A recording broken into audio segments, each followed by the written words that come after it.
भ्रष्टाचार के आरोपों से घिरने के बाद जयपुर हेरिटेज नगर निगम के मेयर पद से मुनेश गुर्जर की भले ही छुट्टी हो गई थी और सरकार ने नए मेयर के निर्वाचन न होने तक निर्दलीय पार्षद कुसुम यादव को कार्यवाहक मेयर भी बना दिया था। लेकिन मजे की बात तो यह है कि अब इन कार्यवाहक मेयर को बार बार एक्सटेंशन दिया जाता रहा है। अब पांचवी बार कार्यवाहक मेयर के तौर पर कुसुम यादव को एक्सटेंशन मिला है। बार बार एक्सटेंशन मिलने से नाराज कांग्रेस के पार्षदों ने आज हेरिटेज निगम मुख्यालय में प्रदर्शन भी किया और नारेबाजी भी की। बताया जा रहा है कि मेयर बनने की चाहत रखने वाली ओबीसी वर्ग की कई महिला पार्षद इस एक्सटेंशन से नाराज हैं। जरूरी नहीं है कि नाराजगी अकेले कांग्रेस वालों में ही हो यह भी सकता है कि नाराजगी कुछ हद तक बीजेपी में भी हो। बहरहाल सियासत से अलग यदि इस एक्सटेंशन पर गौर फरमाए तो एक एक्सटेंशन की मियाद 60 दिन की होती है, लिहाजा गणित लगाया जाए तो तकरीबन 240 दिन का कार्यकाल बतौर मेयर कुसुम यादव पूरा कर चुकी है। महीनों के हिसाब से जोड़ गुणा करें तो गणित 8 महीने का बैठता है। लिहाजा आज चर्चा एक्सटेंशन पर एक्सटेंशन और उससे बढ़ती बाकियों के टेंशन पर ही करेंगे।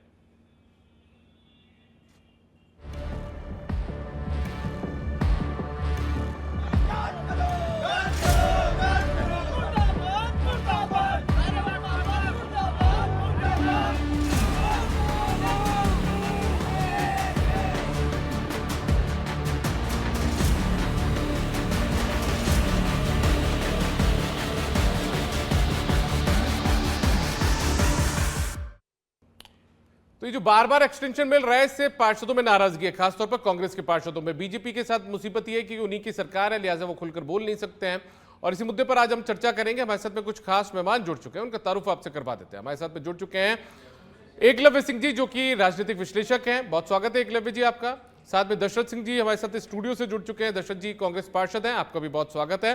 कुछ देर में मनीष पारिक भी जुड़ेंगे हमारे साथ में, हेरिटेज नगर निगम से बीजेपी के पार्षद हैं और जयपुर में डिप्टी मेयर भी वो पहले रह चुके हैं।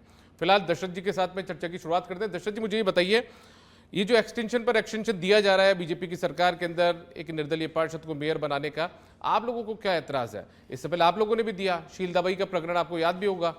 कुसुम यादव वाले मामले पे आप नाराज हैं, लेकिन शील दाबाई को आपने भी बार बार एक्सटेंशन दिया था जब आपकी सरकार थी। मैं लोकतांत्रिक व्यवस्थाओं के लिए नाराज है। सर मुझे बताओ कि एक्सटेंशन की मियाद क्या होती है? अभी आपने खुद ने बताया कि 2 बार एक्सटेंशन के बाद में नियम नहीं है ये, तो बीजेपी के पास तो कैंडिडेट नहीं है, निर्दलीय है वो, और क्यों बार बार एक्सटेंशन? ऐसा क्या है कि चुनाव नहीं कराने चाहती बीजेपी? इसलिए नहीं कराने, उनके पास बहुमत है नहीं।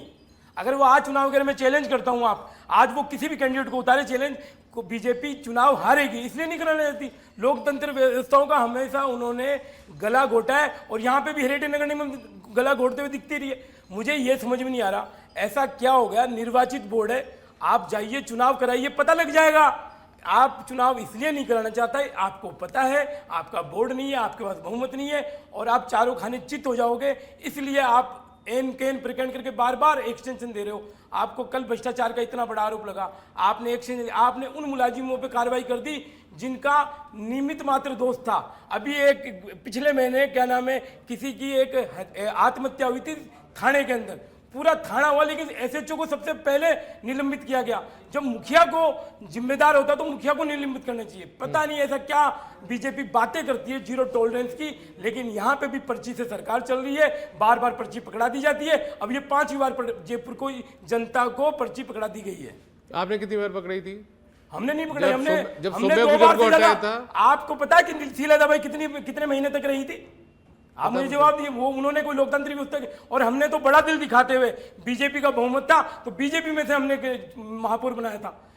कांग्रेस और बीजेपी में अंतर यही है, लोकतंत्र का गला घोटना जानता है तो बीजेपी जानती है। और आप हेरिटेज चुनाव करवाइए ना सर, क्यों नहीं करवा रहे चुनाव? मुझे बताओ आप, ऐसा क्या आने वाला है? कार्यकाल पूरा होने वाला है बोर्ड के, इसलिए अरे भैया वार्ड 63 में उपचुनाव होने जा रहा है पार्षद का। वहां की पार्षद की किसी कारण से उनकी बेचारी का सर्वगास हो गया था, तो आप वहां उपचुनाव करा सकते हैं जहां जनता वोट डालेगी। यहां सिर्फ 98 पार्षदों को चुनाव डालना है खाली। आप 7 दिन की प्रक्रिया है और इतनी ईजी प्रक्रिया को आपको कहां दिक्कत है? दिक्कत इसलिए नहीं है, दिक्कत यह है कि व्यवस्थाएं ऊपर तक होती है, आपके पास कैंडिडेट नहीं है, इसलिए आप निर्दलीय महापौर को झेल रहे हैं। कल 2 विधायक जाके सीएमआर में शिकायत करके आए, जो सिटिंग विधायक है वो सीएमआर में शिकायत करके आए। विधायक थे वो?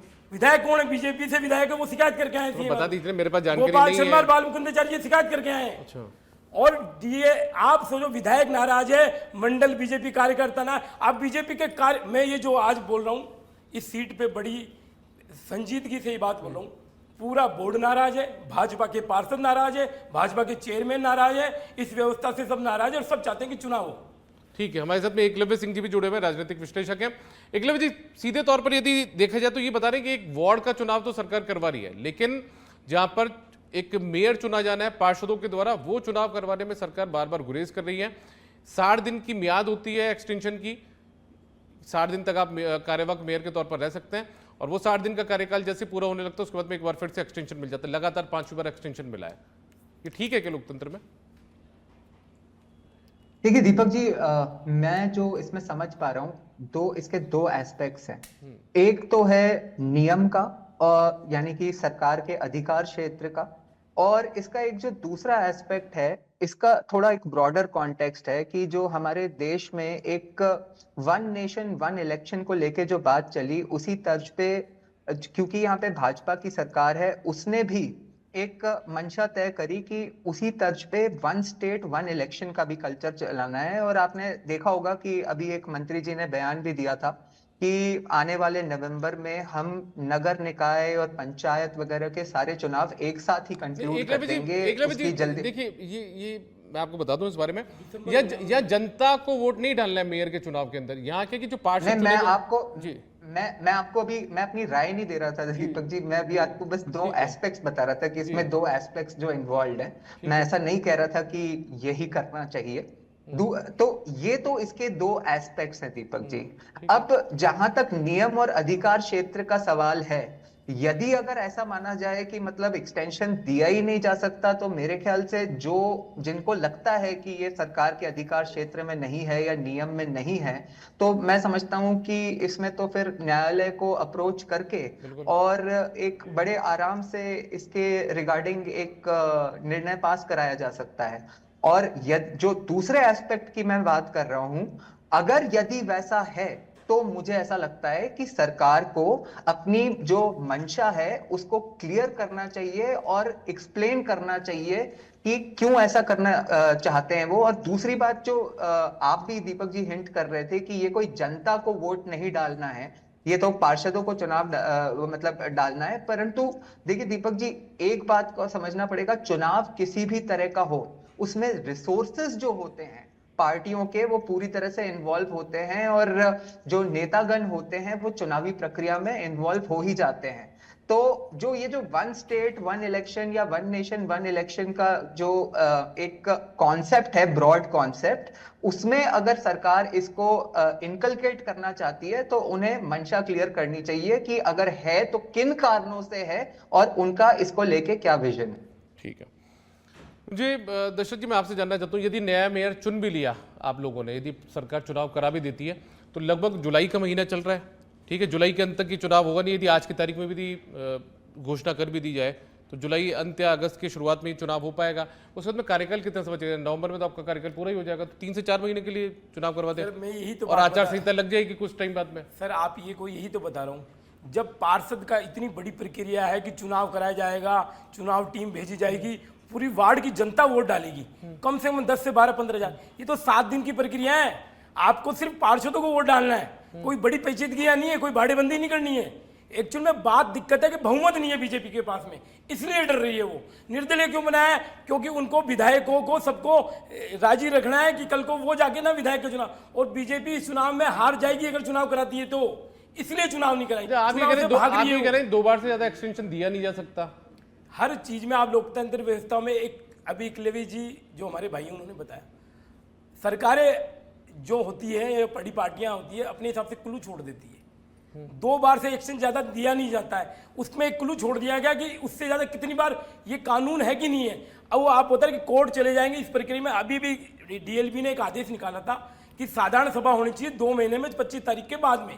उस कानून को कोई भी नगर निगम का मुखिया या नगर पालिका का नगर परिषद का कोई नहीं मानता, क्योंकि वहां आवाज उठती है। अभी आप साधारण सभा देखे थे, मानसून सत्र पे मानसून की चर्चा में नियम जैसा आप बता 2 बार से ज्यादा एक्सटेंशन दिया नहीं जा सकता, बिल्कुल नहीं दिया जा सकता। तो उस स्थिति में फिर आप लोग जो नगर निगम पहुंचते इतने पार्षद विरोध प्रदर्शन करने के लिए, कोर्ट चली जाइए किसी सर, सारी लीगल कार्रवाई ली जाएगी, सब कुछ लिखेंगे, लेकिन हम तो सीधी सीधी सरकार की मंशा पे, सरकार बड़ी बातें करती है, सरकार के पास बोर्ड है, तो सरकार क्यों चुनाव नहीं करा सकती?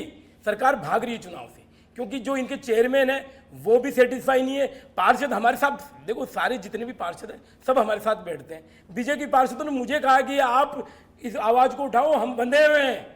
चेयरमैनों ने कहा सब हम बंधे हुए हैं, हमारी स्थितियां खराब है, हमारी सुनवाई नहीं हो रही है। सिर्फ उनको कार दे दी गई है, वायरलेस दे दिया गया है। स्थिति इतनी खराब है कि अभी 16 पार्षद बाहर चले गए थे, बाड़ेबंदी तो नहीं कह सकते उसको, लेकिन वो एक धड़ा नाराज होकर चला गया। मैं सिर्फ इतना कह रहा हूँ, जब भ्रष्टाचार चरम पे है और इतनी बड़ी कार्रवाई कल हुई है, तो सरकार रिस्पॉन्सिबल, जो जीरो टॉलरेंस है, यहाँ पर्ची बार बार क्यों पकड़ाई जा रही है? 5 बार पर्ची पकड़ा दी जयपुर की जनता को। आप बताओ, जयपुर में स्थिति इतनी खराब है, जयपुर का कोई भी नागरिक मानसून में सुरक्षित नहीं है। ठीक है।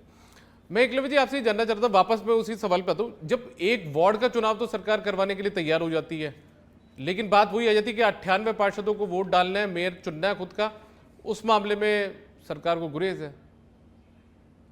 देखिए दीपक जी, ये जो सवाल है, ये जो पंचायत के चुनाव कराने की बात हुई थी, मैं समझता हूं कि उस समय भी जो कोर्ट ने ऑब्जर्वेशन दिया था, उस समय कोर्ट ने 2 बातें कही थी।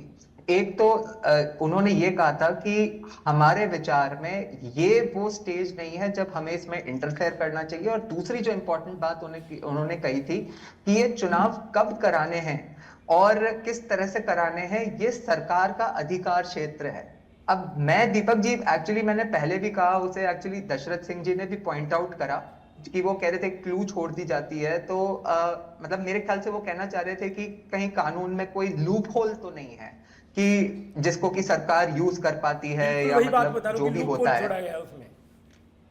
नहीं, तो वो लूप होल अगर दशरथ सिंह जी है, तो उस लूप होल को तो फिक्स करना मेरे ख्याल से चाहे बीजेपी हो चाहे कांग्रेस हो, आप लोगों की मतलब जो जनप्रतिनिधि है, एक सामूहिक जिम्मेदारी है कि आप लोग साथ में मिलकर इसके बारे में वर्क करें और फिर एक ऐसा कानून बनाएं कि वो लूप होल फिक्स हो जाए।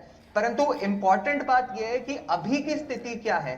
अभी की स्थिति जो है उसमें क्या कानूनी जो बात है उसको कहीं जैसे कहते हैं कि बाईपास तो नहीं किया जा रहा, और यदि किया जा रहा है तो मेरे ख्याल से बीजेपी को बताना पड़ेगा कि अगर कोई कानूनी एस्पेक्ट है इसका जिसको कि मतलब वो बाईपास कर रहे हैं, तो वो किस कारण से कर रहे हैं। ठीक है। मैं दर्शकों की जानकारी के लिए बता दूं कि मनीष पारिक जी जो कि डिप्टी मेयर रहे जयपुर के, वो भी तक हमारे साथ जुड़े नहीं हैं, तो दशरथ जी के पास मैं वापस आता हूं एक बार। चलिए, अब जानकारी मेरे पास ये है कि मनीष पारिक जी अभी फिलहाल कुछ सेकंड्स पहले जुड़ चुके हैं हमारे साथ में, और उनके पास भी हम चलेंगे। दशरथ जी, मुझे ये बता दीजिए, जब यदि आप लोग कर ही रहे विरोध, तो फिर कोर्ट वोट जाने की तैयारी भी है? खटखटाएंगे कोर्ट का दरवाजा? लीगल सारी कार्रवाई की जाएगी। हमने तो सीधे सीधे हमने बीजेपी को एक चैलेंज किया है, अगर आपके पास बहुमत है तो आइए ना, अब फ्लोर टेस्ट पे आइए, आप तो कैसे भी करके आप तो वोटिंग करवाइए, आपको पता लग जाएगा कि आप कहाँ हो, आप बहुमत में नहीं हो। आपका जो बीजेपी के चेयरमैन है वो भी साथ नहीं है, बीजेपी के पार्षद वो भी साथ नहीं है, आपके विधायक है वो भी साथ नहीं है, तो ऐसी क्या व्यवस्था होगी, ऐसी क्या मजबूरी होगी, मुझे समझ में नहीं आ रहा। खर्रा जी के साथ ऐसी क्या दिक्कत आ गई कि वो जयपुर हेरिटेज नगर निगम में चुनाव नहीं कराना चाहती। मैं ये कहता हूँ दीपक जी, एक छोटा सा पॉइंट मैं, अगर आपकी इजाजत हो तो बिल्कुल, क्योंकि ये क्या है कि अब यहीं पे मेरी बात आती है, मतलब जो मेरा एक तरह से कर्तव्य है, जो राजनीति का विश्लेषण होता है, तो मतलब यहाँ पे कहा दीपक जी ये जा रहा है एक तरह से कि भाई कानूनी तौर पे ये गलत तो है, लेकिन हम कानूनी तौर पे बीजेपी को घेरने की जगह, कोर्ट जाने की जगह, हमारा बेटर ऑप्शन हमारे लिए ये है कि हम तो बीजेपी को घेरेंगे कि भाई तुम्हारी मंशा गलत है और तुम चुनाव नहीं करा रहे। तो मेरे ख्याल से कांग्रेस अभी इस पे फोकस कर रही है कि रादर देन कि मतलब हम एक ऑब्जेक्टिव अचीव करें चुनाव कराने का, उसकी जगह हम बीजेपी का बताएं कि भाई बीजेपी ये गलत कर रही है। ठीक है। मनीष पारिक जी, बहुत स्वागत है आपका। जी दीपक जी। सर मनीष जी, एक एक्सटेंशन 60 दिन की मियाद होती है उसकी, गणित लगाओ तो 240 दिन बैठते हैं अब तक के एक्सटेंशन के, और महीनों के हिसाब से यदि आप जोड़ गुना गणित करेंगे तो 8 महीने का बैठता है। क्या दिक्कत आ गई? सरकार बार बार एक्सटेंशन पर एक्सटेंशन दे रही है, चुनाव करा लेती। बात यह है दीपक जी कि मेयर तो चाहिए। हाँ। पहले आप हालात समझिए कि पहले की महापौर पर चार्जेस हैं, उसके जो कांग्रेस पार्टी के जो पार्षद है वो उनको छोड़कर आ गए हैं, तो they are not in situation to form a fully कोई मैच्योर वो बना ले, ऐसा कुछ होता नहीं लग रहा है। तो ऐसे में अब क्या उपाय है कि महापौर तो होना ही है और ये काम ठीक चल रहा है। अल्टीमेटली जो 6 महीने के अंदर अंदर चुनाव होने ही है, नवंबर में इनका कार्यकाल पूरा हो जाएगा। अरे जयपुर को एक मिनट अच्छा जी, 8 महीने निकाल चुकी है आपकी सरकार मनीष जी, और मुझे लगता है कि शायद आपकी भी मजबूरी होगी, लेकिन आप बतौर पार्षद आप भी चाहते होंगे कि आप खुद चुने। 98 पार्षदों में आप भी शामिल उनमें। मनीष 2 पार्षद चाहते हैं कि चुनाव हो जी। नहीं, मैंने आपको कहा जो सरकार की तरफ से बात करें अगर, तो ये बात है दीपक जी की महापौर काम कर रही है, बोर्ड काम कर रहा है, चेयरमैन बन गए हैं, तो अब वो यथावत चले, ये बड़ी बात है कि हम एक चलिए मनीष पारी जी मुझे एक बात का जवाब, मनीष पारी जी एक बात का जवाब दे दीजिए मुझे। आप ये चाहते हैं कि एक निर्दलीय पार्षद कार्यवाहक मेयर बनी रहे, या फिर आप ही की पार्टी के सिंबल पर चुनाव लड़ चुकी कोई ओबीसी वर्ग की महिला पार्षद मेयर बने जयपुर की? नहीं, मैंने आपको कहा कि ये सरकार पे निर्भर है, कमेटियों मैं का आपकी व्यक्तिगत राय जानना चाह रहा हूँ। आप भी तीसरी बार के पार्षद हैं, इसलिए जी मैं आपको क्या कह रहा हूँ कि भारतीय जनता पार्टी की ही ये महापौर है, क्योंकि भारतीय जनता पार्टी के ही पार्षदों ने समर्थन दे रखा है, एक बात। दूसरी बात यह है कि कांग्रेस इस पोजीशन में नहीं है कि वो कोई महापौर बनाए, पहले उनका बहुमत था। पहले हम तो आपको चैलेंज करें मनीष भैया, मैं आपकी बात काट रहा हूँ, हम चैलेंज कर रहे हैं आपको, क्या चुनाव कराइए। एक मिनट, प्रताप सिंह खाचरियावास जी ने, और इन्होंने अपने हिसाब से काम किया, अपने हिसाब से चलाया नगर निगम, उसका नतीजा अपन ने देखा। तो क्या सरकार आ रही है, आप तो सुधार कर लीजिए। आपकी सरकार आप क्यों सुधार नहीं करते? मनीष भैया आपको डिप्टी मेयर का कैंडिडेट नहीं बनाया, बीजेपी ने आपका जो सोर्सेज से जो अधिकार है, आपका जो एक्सपीरियंस है नगर निगम में नहीं लिया गया। बीजेपी ने आपके साथ में जो मैं आपके साथ हूँ, मैं आपकी विडंबना समझता हूँ कि आपकी जो स्थिति है, आप सरकारी व्यक्तिगत आपकी पीड़ा बता रहे हो। समर्थन दिया कांग्रेस के 6 विधायकों ने। मनीष जी व्यक्तिगत आपकी पीड़ा बता रहे हो। 8 पार्षदों ने, जो 9 पार्षदों ने, मनीष भैया मैं आपके साथ हूँ, आपके साथ पार्टी ने जो किया, हम चाहते थे आपके एक्सपीरियंस का फायदा मिले, लेकिन आप जैसे अनुभवी आदमी को ना तो चेयरमैन बना, ना बीजेपी ने डिप्टी मेयर का कैंडिडेट बना। आप अपनी पीड़ा, मुझे जयपुर की जनता के नाते आपको जयपुर ने इतनी बार चुना है, आपको सच बोलने के लिए मैं कह रहा हूँ, आप सच बोलने के लिए जाने जाते हैं। आप ये बात कीजिए कि आप मनीष भैया मुझे इतना सा बताइए कि ये व्यवस्था सही है क्या? चलिए ठीक है, एक एक करके, वो ना तो आपकी बात समझ आ पा रही है ना उनकी बात समझ आ पा रही है, एक एक करके बोल लीजिए। मैं चाहता हूँ कि मनीष भैया जैसे एक्सपीरियंस आदमी को ना तो चेयरमैन बनाया, ना डिप्टी मेयर, इनकी मन की बात पूछो। दशरथ जी पीड़ा क्या है आपकी? दशरथ जी मैं मनीष भैया के साथ में, दशरथ जी पीड़ा क्या है? इनकी मन की बात है, ये चुनाव चाहते हैं। दशरथ जी पीड़ा क्या है? कुसुम यादव को कार्यवाहक मेयर बार बार बनाया जा रहा है, वो पीड़ा है कि मनीष जी डिप्टी मेयर नहीं बन पाए या चेयरमैन नहीं बन पाए? मनीष जी तो पूर्व डिप्टी मेयर रहे। मैं मनीष भैया के लिए, मैं डिप्टी भैया के, मैं ये कह रहा हूँ, मैं मनीष भैया के साथ हूँ। ये इतनी बार चुनाव जीत के आए हैं, तो ऐसे व्यक्तियों का हमें अनुभव मिलना चाहिए, ये ना कि चापलूसी करने वाले व्यक्ति को कभी भी बड़े पद पर नहीं मिला। मनीष भैया मेरे बड़े भाई हैं, हम इनको देखते हैं। व्यक्तिगत दृष्टि बाद में निभा लीजिएगा, मेरी बात। आप मनीष भैया से पूछो कि चुनाव चाहते हैं कि नहीं चाहते। पूछ रहा हूँ तो मना कर रहे हैं। जयपुर की आवाज, इनको जयपुर ने चुना, इतनी बार चुना, हर बार इनको चुनाव जिता के भेजती जनता। आप जयपुर की जनता के लिए सच बता दीजिए, आप चाहते हैं कि बीजेपी का कमल का बोर्ड चुनाव से निश्चित हो, ना कि बार बार पर्ची से दिए जाए। भजन लाल जी को आपने दे दिया, सब नाराज है बीजेपी के एमएलए। मैं नहीं चाहता कि यहाँ पे भी हेरिटेज में ऐसा हो। ये जो समर्थन से बना है, ये जो 9 पार्षद आपके, जिन लोगों अजी 9 नहीं है आपके पास में, फिर गलतफहमी है, कोई 9 नहीं है आपका। कौन सा समर्थन वोट मैंने आपको बात डिस्टिंग्विश इसलिए कर रहा हूँ क्योंकि आप भी मनीष भैया सच बोलिए, सच बोलने पे जयपुर की आवाज है। आप कल को विधायक बनेंगे, आप सोचो आपको पार्टी। मनीष जी आपको लेकर देखिए बहुत व्यथित है ये, आप कल आपको लेकर बहुत व्यथित है। आप बताओ, मुझे आपके यहाँ पे लाला के ना, आप जैसे एक एक करके सर, बहुत कम टाइम बचा है, एक एक करके बोल लीजिए। मनीष जी मुझे बताइए चुनाव क्यों नहीं होने चाहिए? मैं ये कह रहा हूं कि जब ये जो समर्थन में बात है ना, तो ये 75% लोग हैं जो ये प्रस्ताव लेकर आए। विश्वास नहीं लाने की बात कर रहा हूं चुनाव की। ऐसे कोई नहीं है। वोट चाहिए। अरे एक मिनट चलिए इनके पास तो नहीं है मनीष जी बहुमत, इनके पार्षद तोड़कर जो इनके प्रताप सिंह जी की टीम के जो पार्षद थे वो टूटकर इधर आ चुके हैं, ये भी मान लेते हैं अपन। तो भी चुनाव कराने में आपको चैलेंज कर रहा हूं, चुनाव कराने में क्या दिक्कत है? लड़िए, डिप्टी मेयर मेयर का चुनाव लड़िए, मैं स्वागत करता हूं आपका। धारा 51 में बैठक बुलाई जा रही है, धारा 55 में मीटिंग हो रही है। मनीष जी देखिए, मनीष जी ये ठीक है, क्यों रोका जाए? मनीष जी चलते हुए नगर निगम मुझे ये को बताओ, क्यों रोका जाए? आप चापलूसी नहीं करोगे, आप चापलूसी नहीं करोगे, आप चापलूसी नहीं करोगे तो आपको क्या, आपके अनुभव का फायदा नहीं लिया जाएगा। ये जयपुर के साथ अन्याय है। मनीष भैया, कल को आप विधायक बनोगे, आप सोचो, आप एक करेंगे सर। यार नीड उन लोगों को लगता है हमारे इलाके में काम होने चाहिए, सफाई होनी चाहिए। उन पार्षदों मनीष जी ने क्या है कि देखिए एकलव्य जी, मनीष जी चीजों को घुमाने में बहुत एक्सपर्ट हैं, धाराएं गिनाना शुरू कर देते, वो भी आज इन्होंने किया है। मुझे बताइए आप कुछ कहना चाह रहे थे एकलव्य जी बीच में? नहीं सर, मैं देखिए दीपक जी, मेरा बड़ा सिंपल सा एक निवेदन था कि देखिए ये तो अभी हमने डिबेट के दौरान देखा ही कि दशरथ जी कह रहे हैं कि बीजेपी के पास बहुमत नहीं है और मनीष जी कह रहे हैं कि कांग्रेस स्थिति में नहीं है कि वो कोई मतलब इलेक्शन जीत पाए।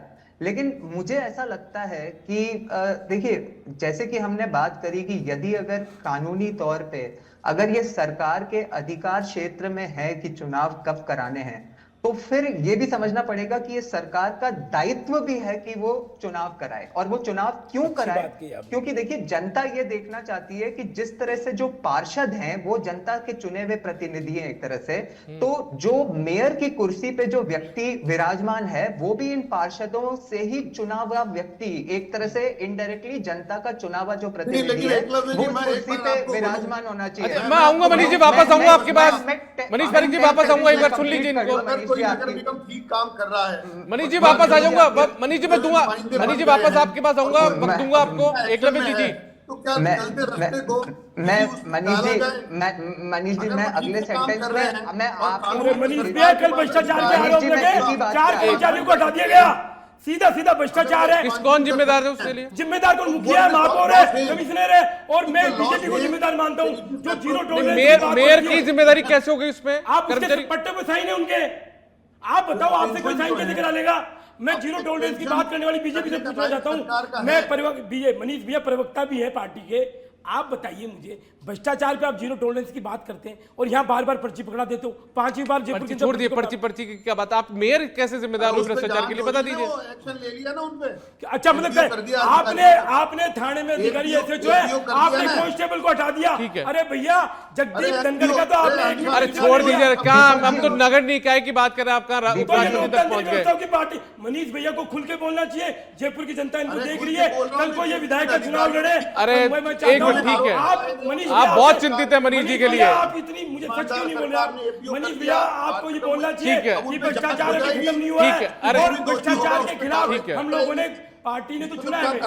दशरथ जी ठीक है, मैं बात कर लेता हूँ। मनीष जी मुझे ही बता दीजिए सीधे तौर पर, मनीष जी इस बात ये चाहते हैं कि नहीं चाहते? मनीष जी इस बात को तो सीरियसली लेना पड़ेगा ना। अरे दशरथ जी एक बार मुझे बात कर लेने दीजिए ना। मनीष जी मुझे बताइए, सीरियसली बता दीजिए, बार बार ठीक है आपने जब तक चुनाव घोषित नहीं हो जाए इसके लिए व्यवस्था है कि आप एक्सटेंशन देंगे, कार्यवाहक मेयर किसी को बनाएंगे। इस दौरान 60 दिन में आप कुछ नहीं कर पाए तो आपने एक बार एक्सटेंशन दे दिया, मान लिया, लेकिन बराबर 5 बार एक्सटेंशन मिलता जा रहा है, 240 दिन से ज्यादा हो चुके हैं। तो ऐसे में थोपना नहीं हुआ क्या किसी व्यक्ति को मेयर के पद पर, कार्यवाहक मेयर के तौर पर? मैं इसीलिए एकलव्य जी को रेफर कर रहा था कि व्हाट द लॉ सेज। अरे मनीष जी ये बता दीजिए, छोड़ दिए दलीलें मत गिनाइए। मनीष जी कार्यवाहक मेयर के तौर पर थोपना हुआ कि नहीं हुआ किसी चेहरे को, ये बता दीजिए आप। जब सारे पार्षद राजी हैं, कौन से नाराज है, कौन से राजी है? आप वोटिंग कराइए, आपका वोट भी खिलाफ में जाएगा। मनीष भैया आप सच की बात। अच्छा ठीक है मनीष जी अब कौन नाराज है? दशरथ जी बता रहे हैं कौन से विधायक गए थे वहां पर? बाल मुकुंदाचार्य जी और गोपाल जी गए थे, सीएमआर शिकायत कर गए। मनीष सुन लीजिए, मनीष जी सुन लीजिए एक बार, मनीष जी सुन लीजिए, कौन कौन गया था? अशोक प्रणामी जी नाराज है, बाल मुकुंदाचार्य गोपाल जी नाराज है, खुल के बोल चुके वो। आप मनीष भैया आप भी नाराज है। आप सच बोलिए, कोई पार्टी आपको सच बोलने के आपको इनाम मिलेगा ना कि सजा मिलेगी? आपको इनाम मिलेगा। अब मनीष जी की बात सुन लेते हैं। मनीष जी हाँ, ये मैं एकलव्य जी को रेफर कर रहा हूँ कि न्यूट्रल है, ये लॉ जानते हैं। अभी लॉ में लूप छोड़ दिया गया। प्रस्ताव इस महापौर को हटाने के लिए क्या चाहिए? उतने पार्षद साइन करके लाके देंगे। अरे क्या? सर कार्यवाहक तो महापौर है, होगा ये नहीं। निर्वाचित अब नहीं दूसरी बात ये है, विश्वास लाने की जरूरत कार्यवाहक नहीं है। महापौर सर है। आप इतने बड़े आप सुनिए वकील तो- हो, आप इतने बड़े ज्ञानी हो, ठीक मुझे है। बताओ सर कि अब तो मनीष जी कार्यवाहक नहीं है मनीष जी ये। नियमों में उलझा रहे हैं आपको, आप कार्यवाहक समझ रहे हैं। कार्यवाहक मेयर के लिए ठीक है। कहाँ से 75 चाहिए? महापौर है ना। मैं कह मनीष भैया आप ठीक है। गलत बोल रहे हैं, आप जयपुर को गुमराह कर रहे चलिए हैं। ठीक है, ठीक है, वक्त की कमी है, वक्त की कमी है। एक मिनट, आखिरी टिप्पणी आपकी, आपकी आखिरी टिप्पणी। मेरी टिप्पणी कि मनीष भैया को सच बोलना चाहिए, इतनी बार जीत का है, ये खुद साथ नहीं है, हमारे साथ है, सारे चेयरमैन हमारे साथ है, इनके पास कैंडिडेट नहीं है, ये निर्दलीय के सारे चल रहे हैं। मनीष जी आज तो आप झूठ बोल रहे हैं, ये आरोप आप पे लग रहे हैं। कानून की बात है, कानून की, और कानून ये अरे भैया कहता है कानून में आप कि अगर जयपुर सरकार को को बर्बाद लगता है करें, कि जनहितकारी जयपुर का कोई पाए भी जाएंगे, नागरिक तो वो सुरक्षित नहीं कर है। सकती मनीष है। भैया अब आपको कोई सच बोलना, महापौर आप- ठीक है। तैयार आप- नहीं आप ऐसे किसी महापौर चैनल पे बनाने हैं, को आप तैयार नहीं हो, आप देखो तो पीछे फिर जो वो देख रहे हैं, कार्यवाहक अरे आप ठीक है सच बोलना सर, पड़ेगा। चलिए ठीक है एकलव्य जी आपकी आखिरी टिप्पणी सर।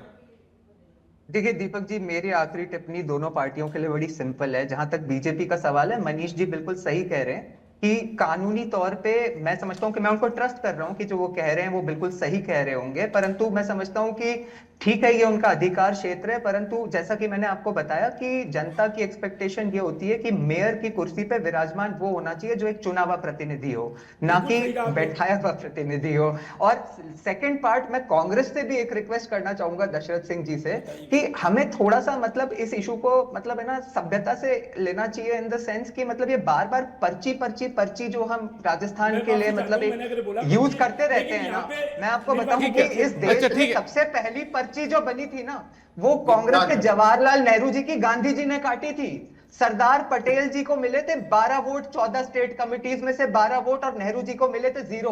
तो सबसे पहली पर्ची इस देश में किसी की खुली थी ना, तो वो नेहरू जी की गांधी जी ने खोली थी।